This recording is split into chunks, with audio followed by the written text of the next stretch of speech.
Welcome. Modular arithmetic. If we look at this example, we're dividing 27 by 4. The answer is 4, and the remainder is 3. The remainder is called the modulus. The 27 is the dividend, 4 is the divisor, 6 is the quotient, 3 is the remainder. So we write 27 mod 4 is 3. In other words, when we divide 27 by 4, the remainder will be 3. And then obviously we can write 27 is 4 times 6 plus 3. Now let's get to the definition. For any integers k positive and n could be positive or negative. The integer n mod k, which is the remainder, is the remainder of the division of n by k. So we write R is n mod k, which can be computed as n minus k times n divided by k, the floor function of n divided by k. And the floor function of x, any real number x, is the largest integer not exceeding x, less or equal than x. You can see my video, floor, and ceiling functions. Here are a few examples. First, we give examples with n positive. So you see here 27 mod 4 is 27 minus 4 times 27 divided by 4. Floor function. 27 divided by 4 is 6.75. And the floor function is 6. So 4 times 6 is 24. 27 minus 24 is 3. Excuse me. 64 mod 8 is 64 minus 8 times 64 divided by 8, floor function, which is 8. So 64 minus 64 is 0. Then here you have 11 mod 3 is 11 minus 3 times 11 divided by 3, floor function. 11 divided by 3 is 3.6666. The floor function of 3.6666 is 3. And then you get 11 minus 9, 2. Now we do the same thing using negative numbers. N is negative now. So minus 27 mod 4, same formula.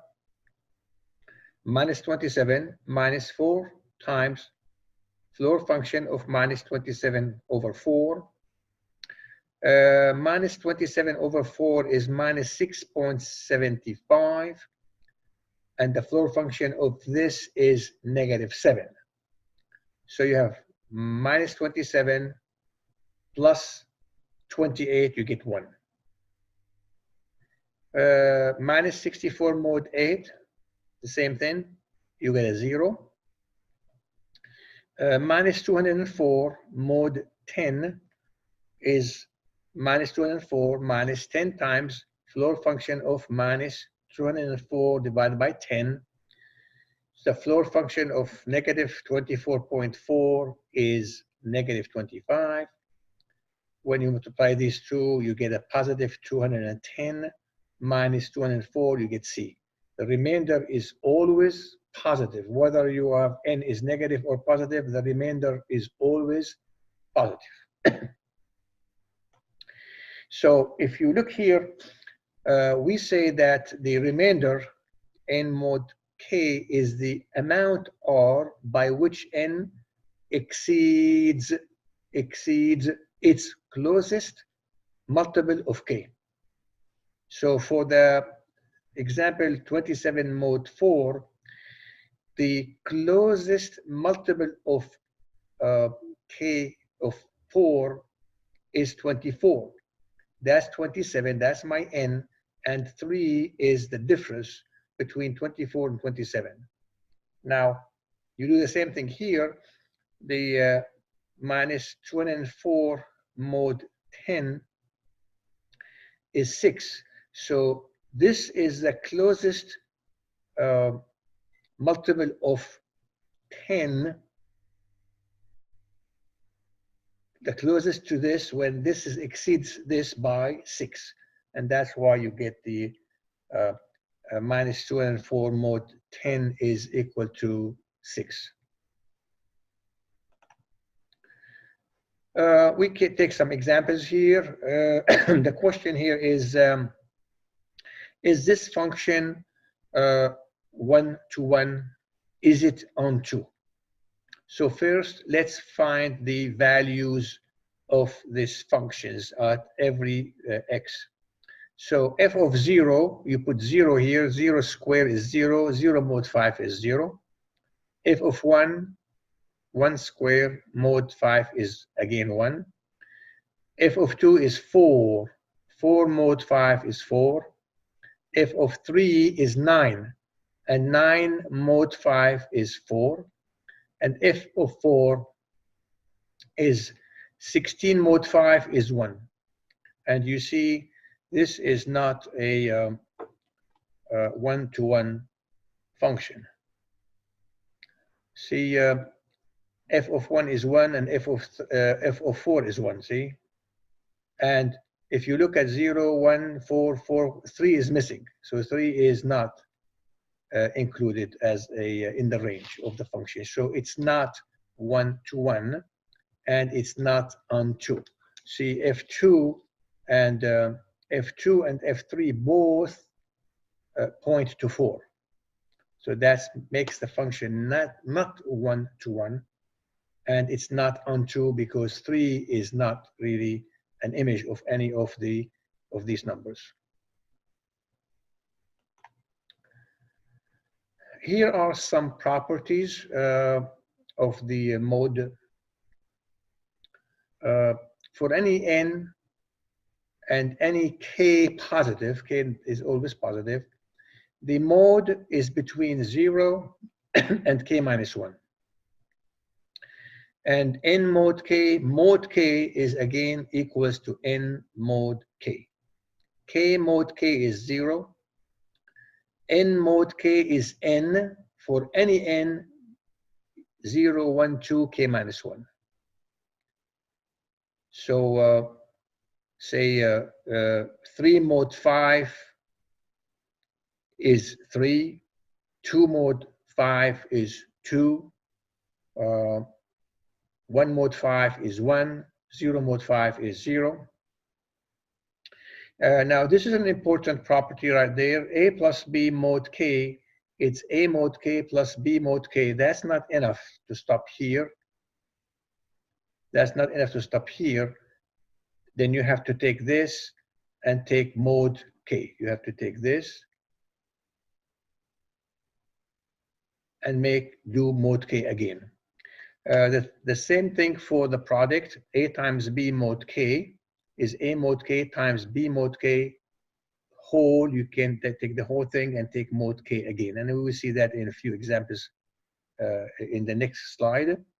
And from this, actually, you can do this for the power.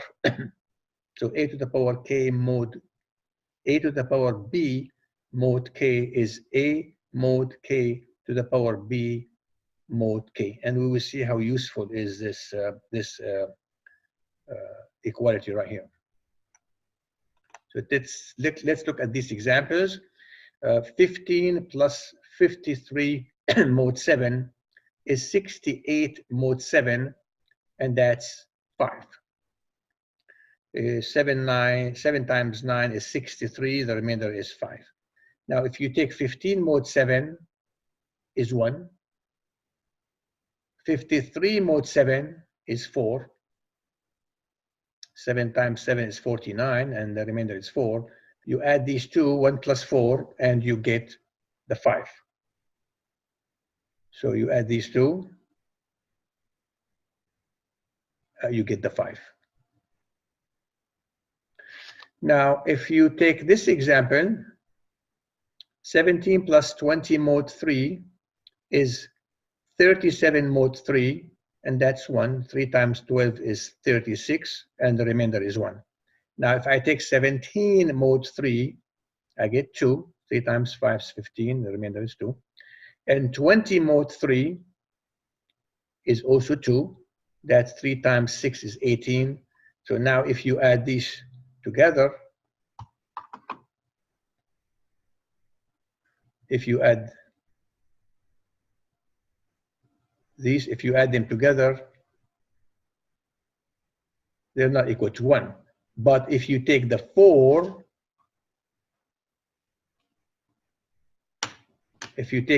the 2 and 2, 2 plus 2, and another mod 3, you get 1, which is the same as this one here. Here's an example where we have a multiplication. So 11 times 10 mod 8 is 110 mod 8. This is a 6. If you take 11 mod 8, you get 3. 10 mod 8, you get 2.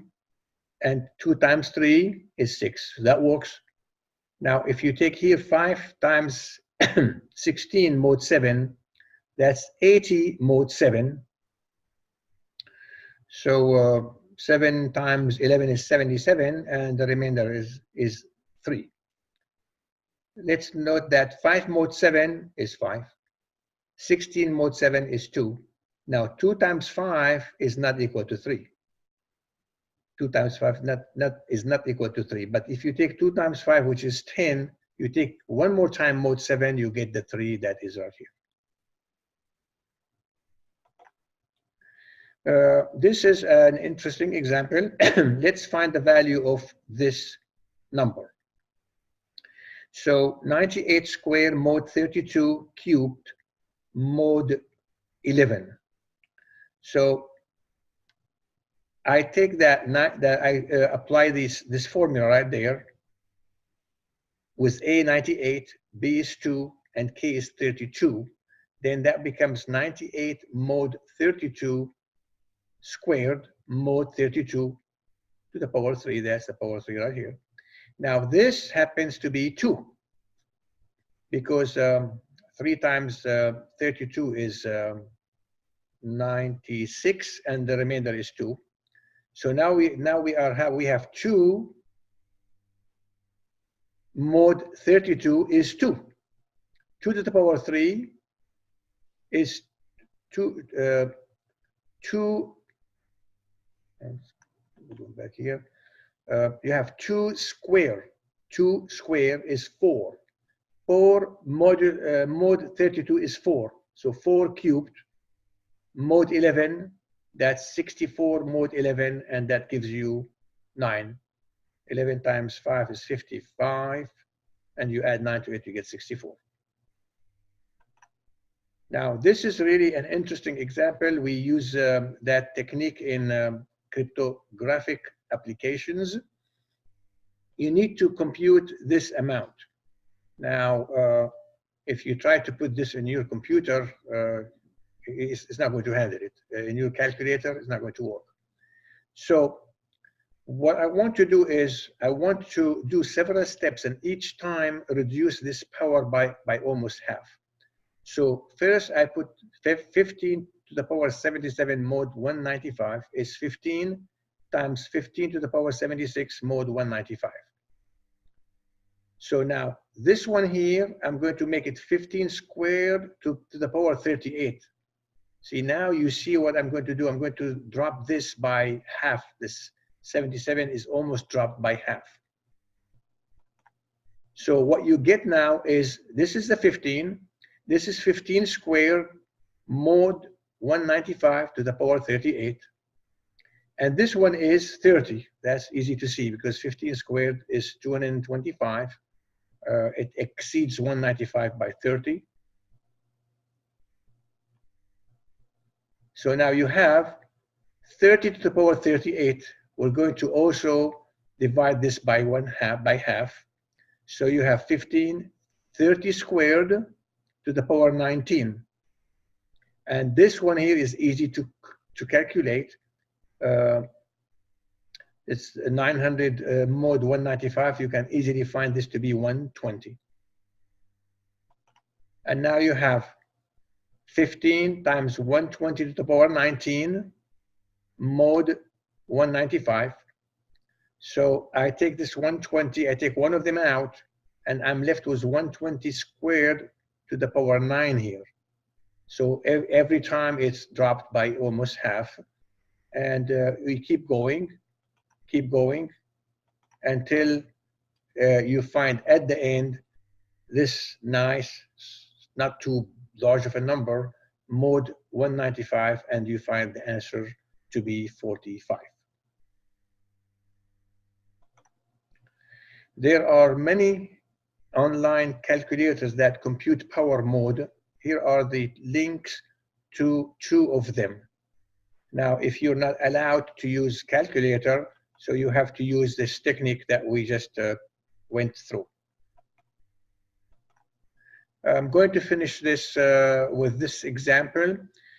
We need to find the smallest n in and positive non-negative integer such that n mod 3 is 2, and n mod 5 is 3, and n mod 7 is 5.